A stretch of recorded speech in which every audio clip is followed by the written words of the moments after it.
Welcome back to the ICEMAN Market Watch. Hey, I'm Alberto Perez, and I'm going to take you through this week's weekly watch list and what I'm watching.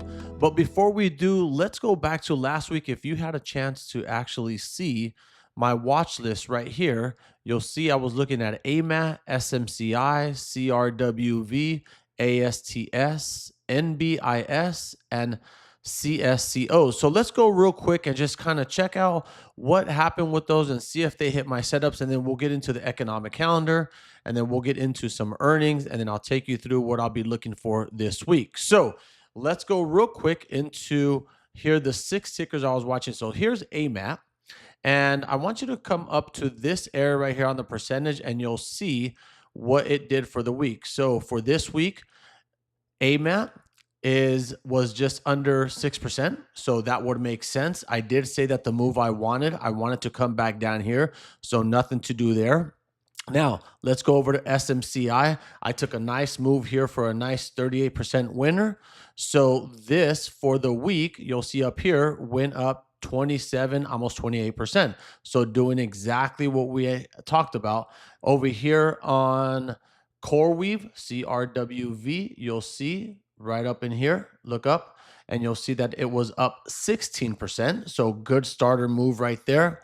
And then you'll see that ASTS, not a whole lot happened here, negative 1%. So nothing there, still in a good starter position.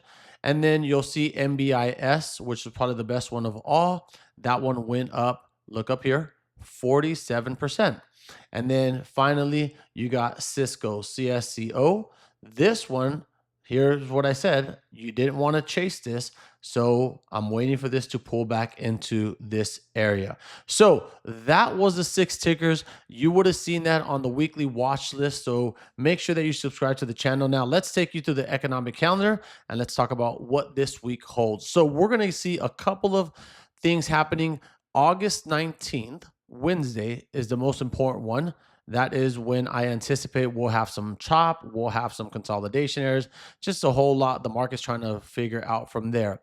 Then you'll have weekly jobless claims. That'll be important just for us to really understand what's really happening with the employment and that kind of thing. So I'll be on the lookout. Prior to that, there's not really much happening that I anticipate will move the market. So we'll look at that in a second because SPY, QQQ, they're sitting at some all-time highs in some consolidation areas. So we'll look at that right now.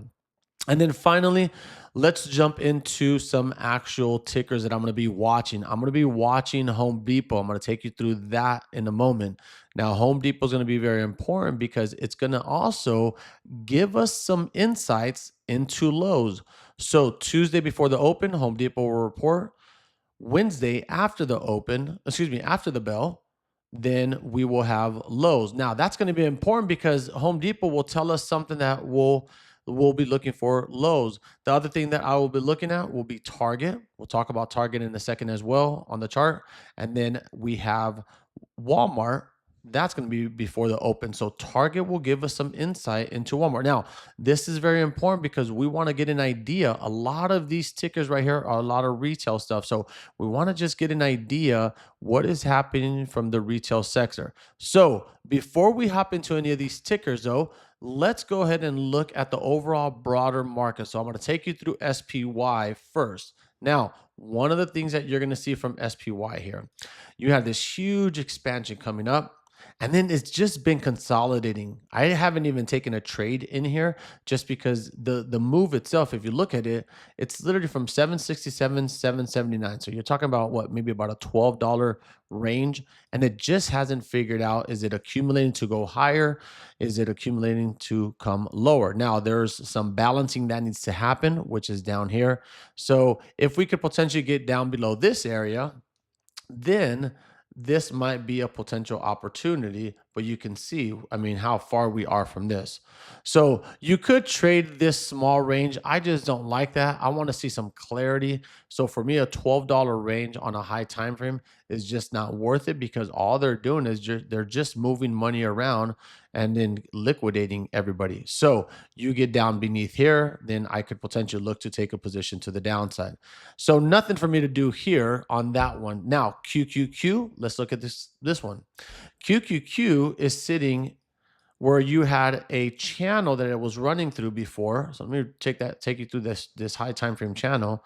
You had a channel that was running somewhere around about this area right here. And you had this channel that I was just in, and then it just popped out of this channel. But then look what happened. Once you got this expansion, you really haven't done anything else. You've just kind of grinding up. So I do have a move to this one though. If see this happening come Monday, I will look to take this trade. What I needed to do is I need a pullback.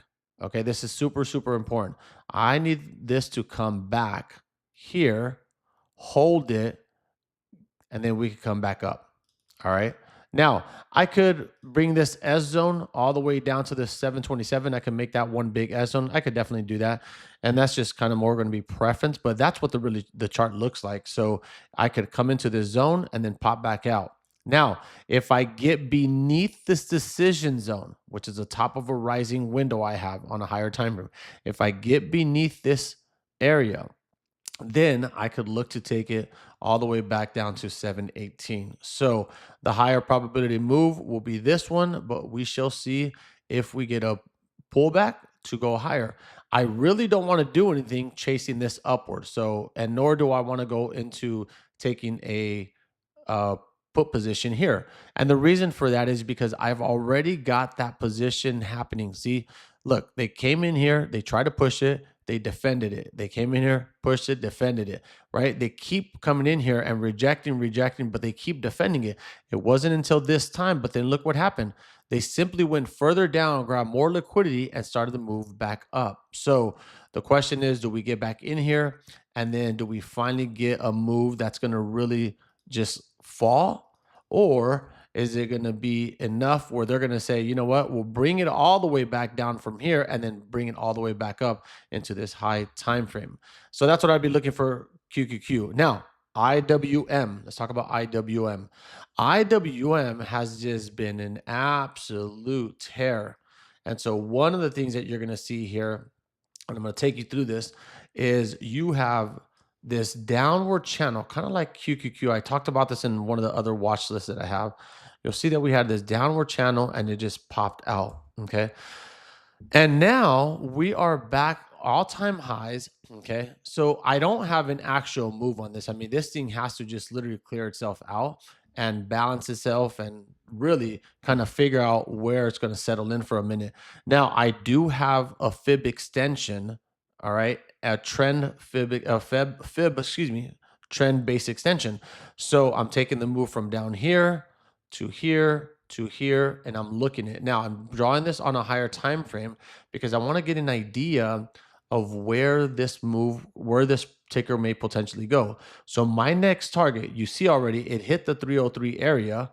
And so the next target that I'd be looking for is 312. So that's what I'd anticipate for it to happen possibly this week into the 312 area. So we'll see if that takes place. Now, let's get into those earnings. So let's start off with Home Depot. I'm going to take you through a high time frame here on Home Depot. Now, Home Depot, here's what I got going on. Okay, you see that there's a move coming down. Now, we do have a decision zone on a high time frame, a quarterly basis. We have a support zone into this area. So this earnings is going to be important. However, for me to want to get into this position, I'd love for this to come down to this area. It comes into this area, take it from here, hold it, and then I could take it back up this way and then potentially come into this area before it chases this particular R zone. Now, you'll notice that I have an S zone right here, not an R zone. Why? Because it tells me that on this high time frame, this was a previous support area that got lost. So if we can come back, hold this area here, come back up into this area and hold this, then we will then chase that area. So this is going to be an important part right here if it happens. So we'll see what the earnings tells us, but I don't have a position at the moment to go to the upside until we get back down to this area. Let's look at Lowe's, LOW. Now for Lowe's, I'm looking something very similar, but here's the thing. Notice I have two arrows. What does that represent? Well, the two arrows, this is inside of an accumulation area, and you have to understand how the market cycles work. Here's that huge distribution it had. So it dropped from way up here about 292 all the way down to about 190. So almost a $100 move. And then it's beginning to accumulate, which is the next part of the market cycle. So what I'd be looking for is I would want it to come down here. You'll see that I have a 50% a 50% alert on this hammer. This is a hammer right here.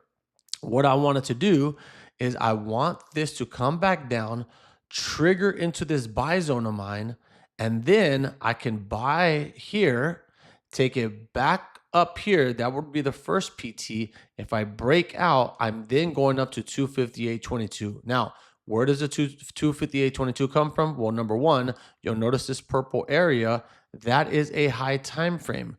The 258.22 is the direct move, the whole entire accumulation area from bottom to top. I just put it here. So if I break out, I'm moving the same $30 as I've been accumulating this entire time. So if I could catch it here, I'm going to be looking for it to go upward, but there's nothing to do. Even if earnings comes out healthy and it goes up and holds it, I will not chase this because the move will have already happened. So you'll have to let it go this way. Once it goes, if this is what happens, and then once it comes back, that might be an entry here, but it would have to hold this particular area. Again, notice I have an R zone in this area, so that's going to be a key area before we decide what's going to happen. Now, let's look at Target. Target has been on an absolute tear. Okay, let me take you to a higher time frame because this is going to make even more sense. Look at this high time frame. I'll take you one more. It's been moving just north this entire time. So if I take a trend angle and just take it from here to here, look at that. It's almost a 90 degree. That's a very aggressive move. So what that means is when it falls, it's going to fall pretty mighty. And what I'm looking for here is I'm looking for price to retrace back. You're inside a decision zone. You're above a support area that has to come back and get retested. You're above an S zone right here that has to come back and retested. So I'm looking for this move to come back into this particular area. I wanted to come back this way, come all the way back down, get a deep pullback, hold it, and then buy somewhere in my buy zone here, and then let it come all the way back up. So that's what I'd be looking for there on Target. I definitely would not be buying this expansion. This thing is already expanded significantly, as you can see from here. So on that 3-month time frame I just showed you, you saw how much it moved. If I take you through here, 80. It's above 75. So I consider a 75 degree to 90 degree or more. I consider that to be an aggressive move, which is something I do not like to enter, and I will not enter just because it's part of my trading strategy. I don't want to chase. I'd rather wait and here at the bus stop. So that's going to be for Target. Now, Target, let's go over to Walmart, which is going to be sort of its counterpart, if you will. Now, Walmart had a little different story. Okay. High time frame, I'm going to take you. You'll see that we did come up though.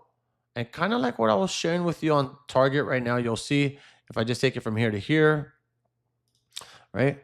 An 84 degree move. So what does it do? It comes up, it comes down. So I need to see if this is truly going to hold, if this S zone. Now, why don't I get into this right now? Well, number one, the risk to reward doesn't even make sense, right? So if I take this off for a second and I move this up right here, that's not going to be a good risk to reward for me, a 1.5. So I don't want to get into a trade there. What I needed to do is I needed to come back down. And this is where I'm going to be looking for my lower time frames. No, earnings is coming out. You'll see it had a distribution. It's been accumulating 1, 2, 3, 4, 5, 6, 7. So for about 7 weeks, it's been accumulating. So if I were to just take the same thing that I did earlier, take that bottom to this top right here, and I just move this over more or less, then we're looking to get above into the R zone. See where that's at? So it's kind of the same concept as I just drew on the other box. But I would need this to come back down into a buy zone right here for me for it to make sense for me. I definitely wouldn't want to be chasing this. So it'll be interesting to see what Home Depot, what Lowe's, what Target, and what Walmart shares. Now, I will tell you for Walmart, as an options trader, I will be looking at Walmart from an option standpoint because the spread is pretty good. You're going to have some liquidity there. Home Depot, Target, Lowe's, those are going to be more short term equity plays. So for Walmart, I will be updating my chart later in the week as we near this particular earnings, which is going to be on the 20th. And so I will update my chart and kind of have a better idea. But from an equity standpoint, I'd be looking for this. So be sure you subscribe to the channel. I'm sharing my trade recaps. I'm sharing my individual ticker watch list that I'm looking at. And I'm sharing every week with you what tickers I'm actually watching. So stay tuned for more. And I'll be sharing some additional tickers that I have for you guys. Take care.